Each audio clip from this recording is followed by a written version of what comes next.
Have you ever felt like a sudden, totally inexplicable sense of emptiness or coldness during a moment of extreme physical intimacy? Oh, wow. Yeah.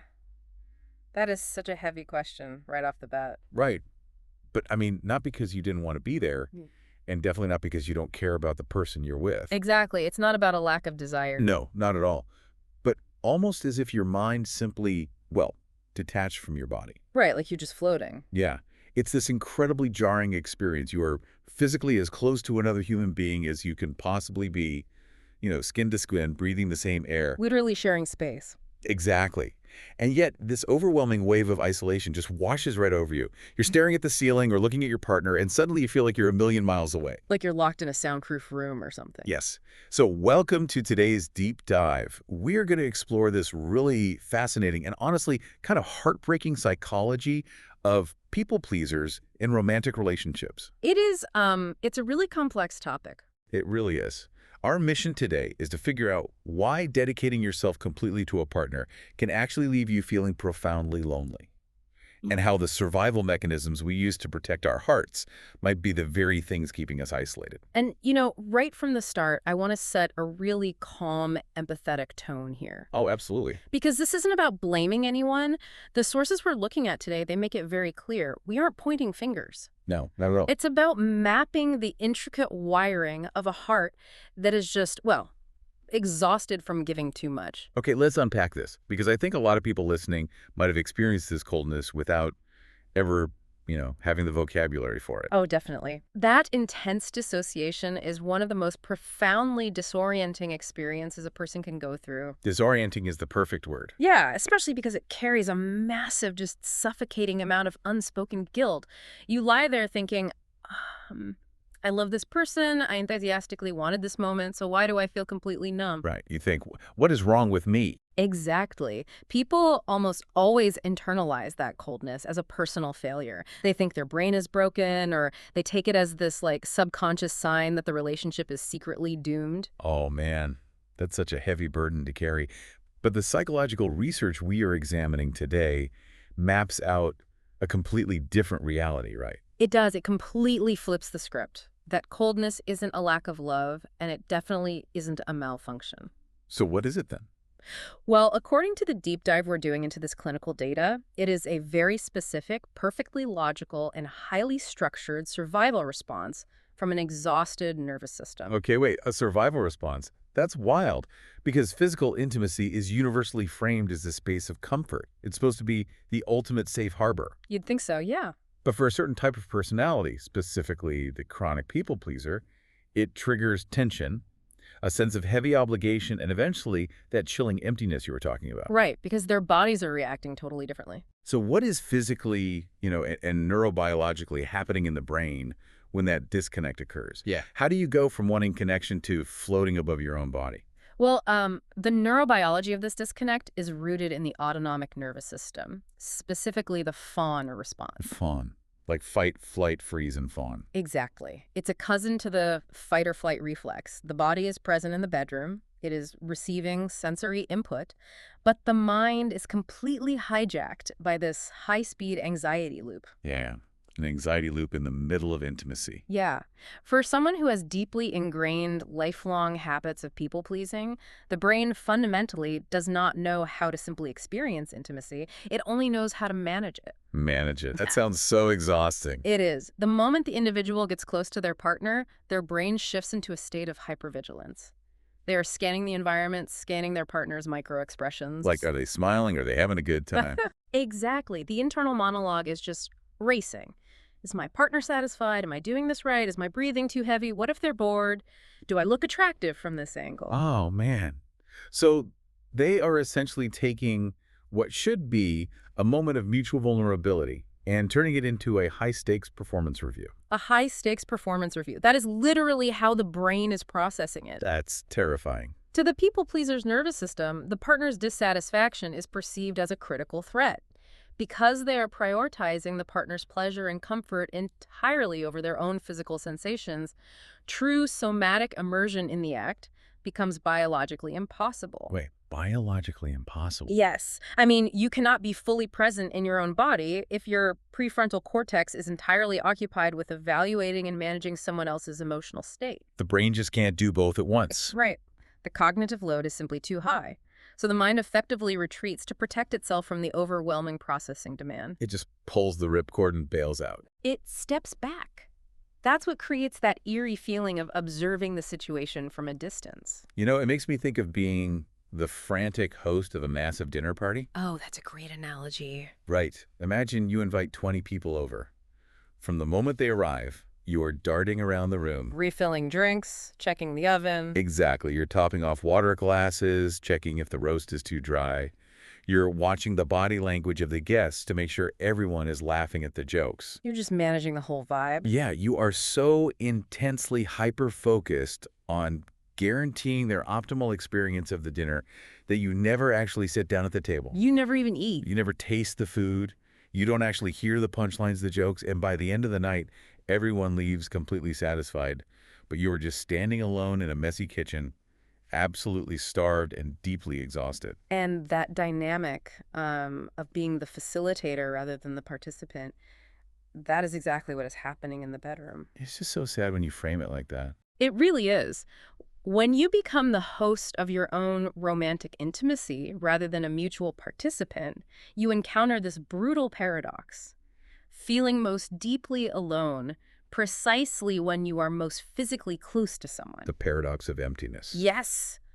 The literature we are delving into today highlights this as a critical misinterpretation. The emptiness that washes over you isn't a signal that your feelings for your partner have died. Which is usually the immediate fear, right? You think, well, I feel empty, therefore I must not love them anymore. Right. It's the most common leap in logic. But the sources are clear. It's entirely incorrect. That emptiness is an early warning sign from your own physiology. Early warning sign. Yeah, it is a desperate signal from a mind that is just bone tired of performing. The brain is effectively screaming, I have been managing other people's emotional states all day long in the outside world. And now I have to manage them here. Exactly. In what is supposed to be my only safe space, I can't do it. The dissociation, that coldness we talked about, is the brain's way of forcing a mandatory shutdown. Like a computer crashing. Precisely. It pulls the plug on emotional processing because the battery is completely drained. But wait, let me jump in here.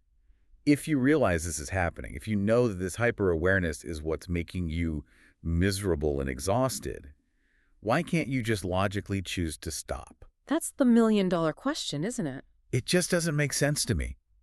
Why not just recognize the anxiety loop, flip the switch, lay back, and consciously decide to actually enjoy the physical connection? Well, that assumes the hyper-awareness is a conscious choice, like putting on a heavy coat that you can just take off when you walk into the bedroom. Right, like a switch you can just turn off. But for a chronic people pleaser, this behavior isn't a coat, it is their skin.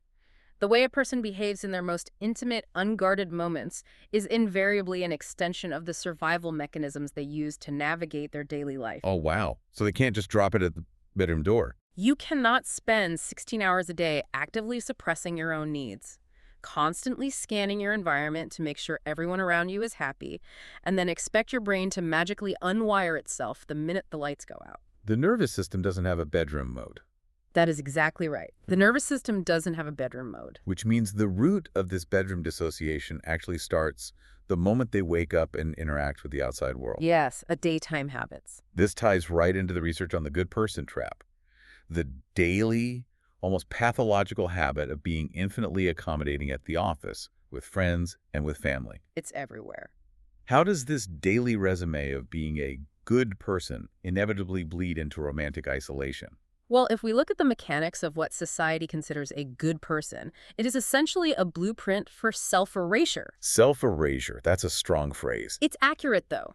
To be universally recognized as good, accommodating, and easygoing, an individual must maintain a very specific, frictionless exterior. Frictionless, so no pushback, ever. Never. They can never show a bad mood, they can never be selfish, they can never demand the spotlight, and they almost never refuse a request. Oh, right. Like if a coworker drops the ball on a project? Exactly. The good person quietly picks it up and finishes it without complaining.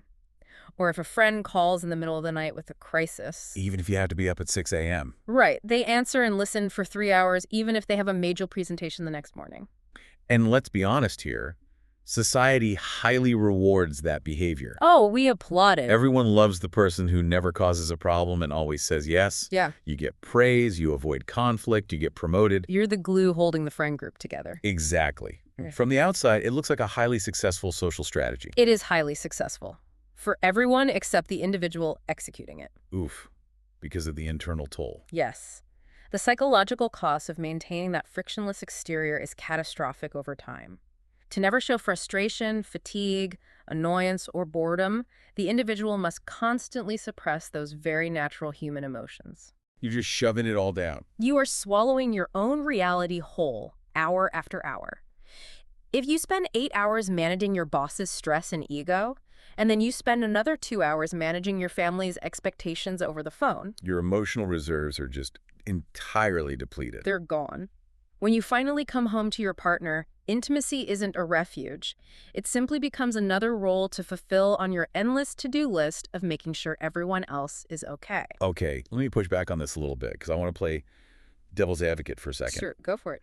Isn't being selfless and accommodating supposed to be the bedrock of a good, healthy relationship? It is often framed that way, yes. Right, like we are constantly taught that love requires compromise, that you should inherently want to make your partner happy. So why is this specific type of selflessness backfiring so spectacularly? It's a great point to bring up. Where's the line between healthy compromise and this toxic people-pleasing? Well, what's fascinating here is the underlying motivation driving the selflessness. We have to look at the engine powering the behavior. The engine, okay. When selflessness is a freely offered gift that comes from a place of secure attachment, meaning, you are loved regardless of what you do, it builds a relationship. It's a choice. You're doing it because you want to, not because you have to. Right. But for the individuals described in these psychological profiles, the selflessness is driven by a desperate, often unconscious need to prove their value. Oh, wow. They give because their core belief is that if they stop giving, if they stop being useful, they will no longer be worthy of love. So it's fear-based. Entirely fear-based. When you are giving primarily to avoid being abandoned, it ceases to be love. It crosses the line into self-abandonment. Wow. Giving to avoid being abandoned, that completely changes the context of every kind gesture. It does. It's not a gift, it's an insurance policy. That is the exact mechanism. And because it's an insurance policy born of anxiety, Yeah. those suppressed emotions, the daily frustrations, the deep fatigue, they don't just vanish because the person smiled and said yes to a request. They have to go somewhere. Right. They accumulate silently. Rather than the old cliche of water building up behind a dam, the research uses a great analogy. Think of it more like a smartphone that has 40 different heavy-duty apps running silently in the background. Oh, I hate when my phone does that. We all do. The screen might look perfectly normal. Maybe it's just showing a calm home screen picture. Just a nice picture of a beach or something. Exactly. Completely serene on the surface. But the processor is working at maximum capacity, the battery's draining at an incredible speed, and the device is getting dangerously hot. And eventually, it just dies. Yes. Wow. Eventually, without any warning on the screen, the phone just abruptly shuts down. That is a brilliant way to visualize it. Yeah. You're trying to open one simple app intimacy with your partner, and the whole system just crashes because there's no processing power left. Absolutely zero power left. And what really strikes me about that hidden exhaustion is that if you are always acting like this perfectly accommodating, good person, constantly managing those background apps so no one else sees the struggle, Right, keeping it all hidden. then your partner doesn't even know who you really are. They just know the calm home screen. They don't know the overheating processor. This brings us to what the clinical analysis refers to as the tragedy of the false self. The false self. Yes, and it is perhaps the most heartbreaking psychological trap we are discussing today.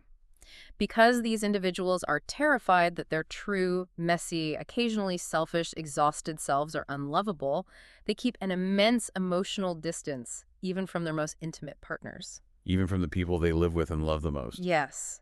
They are gripped by the sheer terror that if they show a moment of genuine weakness or express a strong preference that mildly inconveniences their partner, it will result in immediate rejection. Like, if I don't want to watch your movie, you're going to leave me.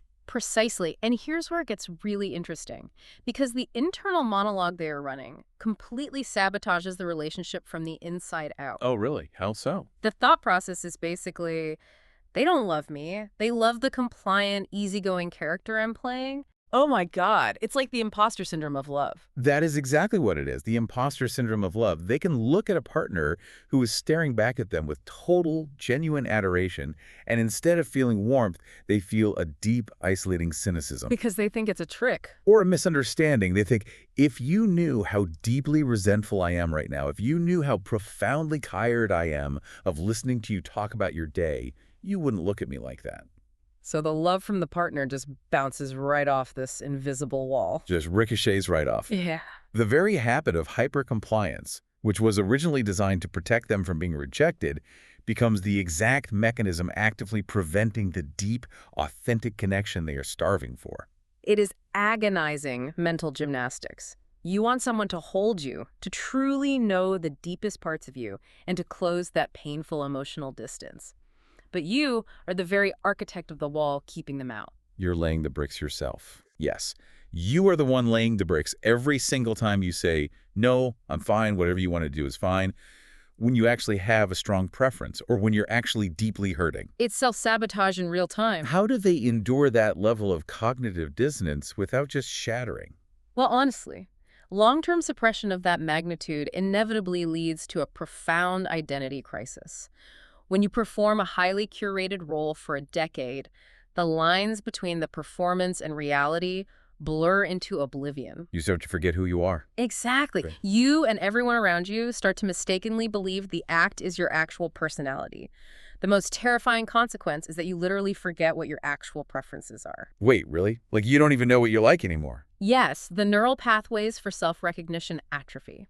If someone asks you a simple question like, what your favorite restaurant is, your brain skips right over checking in with your own stomach or desires. Because that pathway hasn't been used in years. Right. It immediately calculates what the other person probably wants to eat and then presents that as your own genuine choice. That is so incredibly bleak. You optimize yourself so fully for someone else's comfort that you delete your own source code. Delete your own source code. I like that phrasing. Thank you. But seriously, pouring all this massive amount of energy into an unfulfilling act, day after day, year after year, it has to lead to a breaking point. A system can only overheat for so long. It will definitely break. And according to the psychological models we're analyzing, that breaking point manifests as a very specific and heavily misunderstood emotion: anger. Yes. The mutation of exhaustion into anger is a critical phase of this cycle. The research dives deep into the anatomy of hidden anger and the toxic buildup of unmet expectations. This part of the analysis was really eye-opening for me because it completely reframes something society usually tells us is a negative trait. Which is? The natural emergence of expecting a return on your devotion. We are fed this romanticized narrative that true, pure love expects absolutely nothing in return. Ah, yes. The myth of unconditional, boundless giving. Right. That giving should just be its own reward, and if you expect something back, you're being transactional and selfish. Well, the clinical perspective completely dismantles that romanticized narrative. It validates a vital psychological reality. Expecting something in return for giving so much of yourself is not greedy. It's not greedy. Not at all. It is a fundamental biological and emotional necessity. It is actually a very healthy sign that the individual's core self hasn't been completely annihilated. So it's proof there's still a real person in there somewhere. Exactly. It shows the heart still desires love and reciprocity. If you dedicate your time, your physical energy, and your emotional bandwidth to a partner, wanting them to reciprocate is simply wanting a balanced human connection. A relationship is not a one-way philanthropic endeavor. Okay, so if the expectation of reciprocity itself is healthy and normal, where does the catastrophic failure happen? Because clearly, this expectation isn't leading to healthy communication, it's leading to total breakdowns. It really is. And the catastrophic failure happens entirely in the silence. In the silence. Because they never say anything. Right, because these expectations are never voiced. Remember the psychological profile of the good person we talked about? Always accommodating, never asking. The good person believes they shouldn't have to ask for things. They believe a truly loving partner should just magically notice their exhaustion and step in to help. Oh, the mind-reading trap. Yes. Or worse, They believe they don't have the right to ask for things because asking makes them a burden, so the expectation of care remains trapped inside the body. Just festering there. Exactly. It swells up into a bitter, silent dissatisfaction, and as it ferments in the dark, it turns into intense anger. You know, it's exactly like working a full-time job, putting in massive overtime, grinding on weekends, but refusing to ever actually send your boss an invoice. Oh, that's a brilliant You comparison. just sit at your desk month after month doing all the heavy lifting, and then you get furiously, bitterly resentful when the paycheck never arrives in the mail, but you never sent the bill. Right. The boss might genuinely think you're volunteering your time because you love the work, and yet in your head you're thinking, how could they be so cruel as to not pay me? That analogy of the unsent invoice perfectly illuminates the tragedy on both sides of the relationship. The people pleaser is genuinely exhausted and feels deeply exploited. They're suffering. And the partner. Meanwhile, the partner is often completely oblivious. They might be a wonderfully supportive person who would have gladly paid the invoice, who would have cooked dinner or given a massage or listened to a vent session if the need had just been plainly stated. But because it's not stated, it just turns poison. Yes. The silence breeds resentment. And the analysis takes this a step deeper, exploring the functional utility of this resentment through the concept of anger as armor. Anger as armor. I love that term. Explain the mechanics of that. Why choose anger over just saying, I'm sad you didn't help me? In neurobiology and psychology, anger is rarely a primary emotion. Meaning, it's not the first thing you actually feel. Right. It is almost exclusively a secondary emotion, meaning it acts as a defensive shield deployed to cover up something much more vulnerable and terrifying. Like what? Well, beneath the boiling anger of the chronic people pleaser lies a profound oceanic sadness.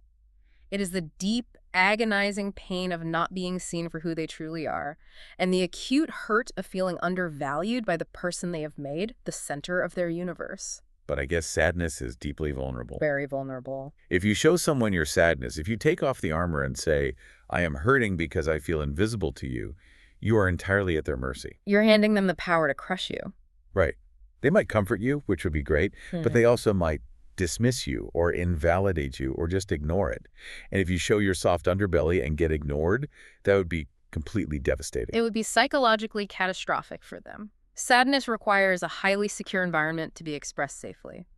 Anger, on the other hand, is a high-energy, protective emotion. It's proactive. Exactly. Anger pushes people away. It creates distance. Anger says, you owe me, you failed me, you are inadequate. It protects the ego by making the other person the undeniable villain. It's so much easier to be mad than to be brokenhearted. It really is. But if the individual and their partner don't possess the emotional literacy to look beneath that thick armor of anger to see the sheer exhaustion and sadness underneath, they are doomed. The cycle just continues. Forever. They will simply repeat this toxic cycle in every single romance they ever engage in. They will overgive, silently expect a massive return, boil over with inexplicable rage, and then leave, utterly convinced that they are destined to be used and discarded by everyone they meet. Man, that is bleak. So what does this all mean for the partner who is on the receiving end of this? It's incredibly confusing for them. I bet. How does the person feeling all this hidden, boiling anger start to view the person they are with? Because I imagine that if you were sitting there in your armor, feeling chronically uninvoiced, underpaid, and unappreciated, your view of your partner's actual reality starts to warp pretty severely. It warps into intense paranoia, which leads us to what the clinical models call the ghosts of unrewarded past. Ghosts of unrewarded past. Yes. The individual develops a sudden, creeping, deeply rooted suspicion that a trusted partner is merely using them for convenience. But the research makes a really sharp, crucial distinction here, right? It points out that this paranoia usually has absolutely nothing to do with the partner's actual fidelity, sincerity, or behavior in the present moment. None whatsoever. The partner could be doing absolutely nothing wrong. The partner's actual behavior becomes largely irrelevant to the people pleaser's internal narrative. Wait, irrelevant? Yes, the partner could be incredibly loyal, genuinely trying their best to be supportive, and still, the individual will start looking at them with a detective suspicion. Looking for clues that they're being used. Exactly. They will dissect completely harmless comments looking for ulterior motives. They will interpret a partner forgetting to buy milk as a calculated sign of disrespect. Why? If the partner is great, where is this coming from? Because the paranoia is a psychological projection of the individual's past trauma. So it's not about the present at all. No, it's about a history, often stretching all the way back to early childhood dynamics or deeply toxic past relationships, where their hard work, their obedience, and their desperate devotion were not properly rewarded with love.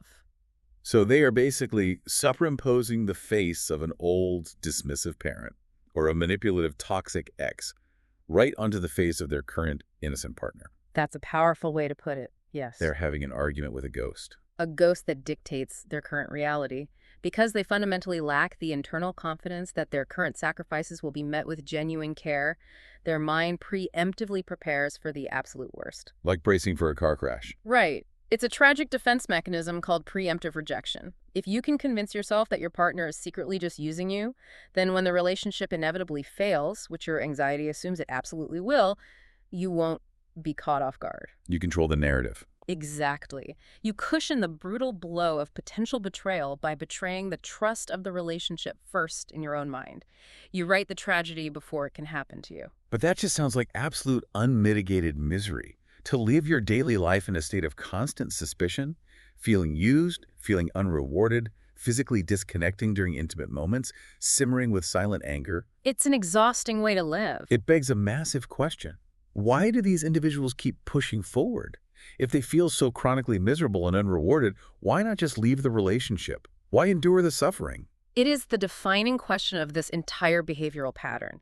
And the psychological framework introduces a powerful concept to explain this endurance: the future reward fallacy. The future reward fallacy. Okay, break that down for us. These individuals survive on an incredibly stubborn, almost delusional dopaminergic loop. A loop. Yes.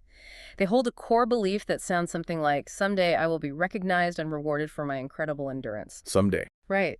They have inadvertently learned to view suffering as a currency. They believe that if they just suffer enough, if they just sacrifice enough of their own happiness, eventually the universe or their partner will be mathematically forced to pay out a massive dividend of unconditional love and validation. It's a full-blown martyr complex. That's exactly it. They think they are buying love on a layaway plan using their own pain. Using their own pain on layaway. That is a very accurate way to describe it. And we have to have empathy for it because it's a belief system that likely kept them walking forward through very real, very dark past hardships. Because it gave them hope. Exactly. If you are a child going through something terrible or someone trapped in an abusive dynamic, believing there's a magical pot of gold at the end of the endurance rainbow is a necessary survival tool. It keeps you alive. But it doesn't work once you're safe. No, it doesn't. When you carry that survival tool into a safe adult relationship, it becomes destructive.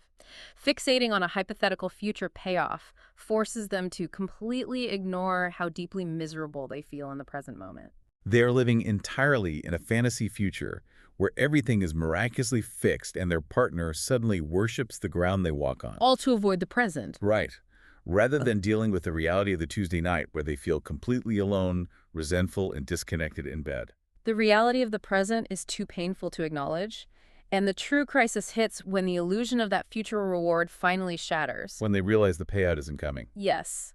When they wake up one day and realize that enduring misery doesn't actually magically produce happiness, that suffering is not a currency that buys love, it turns into intense, agonizing self-frustration. Because they spent all that time. They realize they have wasted years of their life playing a role that got them nowhere. And because they cannot process that massive self-directed grief, that frustration is violently directed outward as immense mistrust and hostility toward the partner. It's a devastating cycle to map out. But logically, looking at this from the outside, you'd think there's a fairly simple fix. You'd think so. Right, let's say you have a good, patient, emotionally intelligent partner who recognizes this is happening. The partner sees the wall, they recognize the anger is just armor, and they try to gently cut through all this doubt to truly understand the person. The dream scenario. Right, you'd think that would be the magic cure. The partner sits down on the edge of the bed and says, "Hey, talk to me. I see you're exhausted. Tell me what you really want. Let me help you."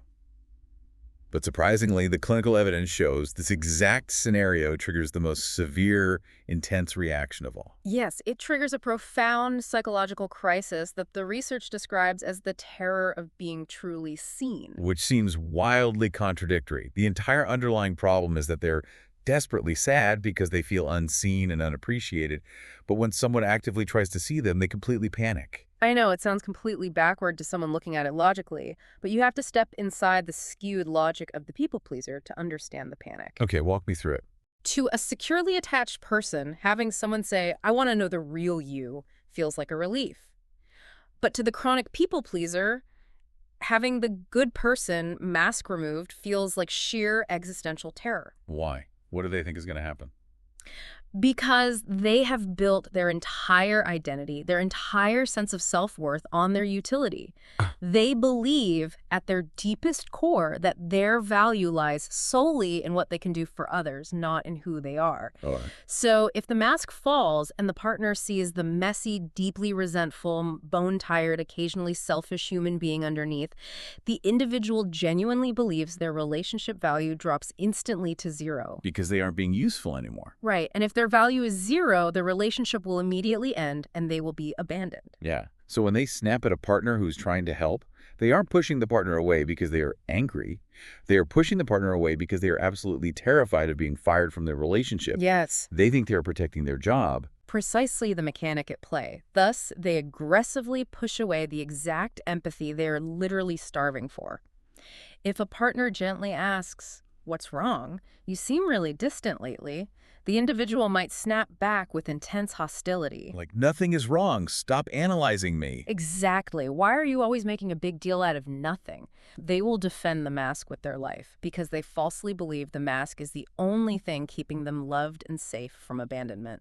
If you're listening to this right now and realizing you run these exact same scripts in your own relationships or even at work, just think about the sheer exhaustion of holding this contradiction in your body every single day. It is an incredible burden. An overwhelming, heart-pounding terror of being found out, of having your mask slip existing simultaneously with a desperate, burning wish for someone to finally notice you're drowning. Wow, that's exactly it. It's like treading water in the middle of a freezing ocean, screaming at the top of your lungs for a lifeboat, but the second a rescue ship comes near you, you dive underwater so they don't see you. It is a heartbreaking, suffocating way to live, and it creates an intensely dark assumption that becomes a self-fulfilling prophecy. What assumption? No one could possibly understand my pain, and no one would love the real me. Which is just so sad. It is, and we should rigorously note that this assumption doesn't just materialize out of thin air. The research shows it is almost always learned behavior. It comes from somewhere. Yes. It stems from past attempts to open up that were dismissed, mocked, or handled poorly by attachment figures. Maybe they tried to take the mask off once when they were a vulnerable teenager, And what happened? and they were told by a parent that they were being too dramatic, too needy, or a burden. The brain learned a permanent lesson from that pain. Keep the mask on at all costs, or you will be rejected. So we have mapped out this incredibly complex, deeply entrenched maze. But how do you actually escape it? It's the hardest part of the journey. Because if taking off the mask feels like facing a firing squad, but keeping it on is slowly destroying your nervous system and isolating you from the person you love, what is the realistic way forward? If we connect this to the bigger picture of behavioral psychology and neuroplasticity, the only way out is slow, and it requires a level of bravery that cannot be overstated. Bravery. Yes. The literature makes it very clear that the solution is not a grand, dramatic unveiling. So don't just dump it all at once. Definitely not. You don't just wake up one morning, drop the mask entirely, and dump 20 years of suppressed resentment onto your partner. Because that would backfire. It would shock the nervous system of both people and reinforce the fear of rejection.